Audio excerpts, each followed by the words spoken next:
tere taas teadusimune raketisõber. Täna vaatame üle võistlejatele antud teadusteatri vahendid.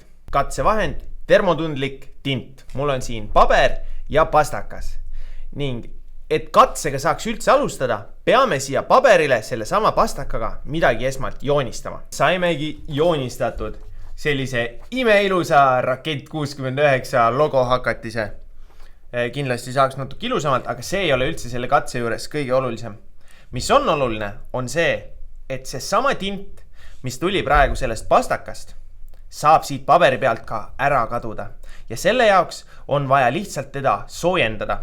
Kõige lihtsam viis on selleks kasutada kas pudelit, mis on täidetud sooja veega, või siis fööni. Nii et võtame välja fööni. Ning nüüd, kui seda pilti fööni abil soojendame, siis kaob see tint siit paberilt ära.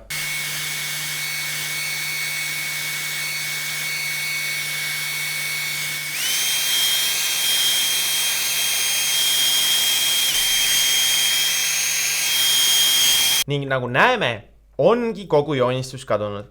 Mis veel huvitavam on see, et kui see sama paber nüüd sügav külma natukeseks jätta, siis tuleb see joonistus siia tagasi. Selline oli see katsevahend.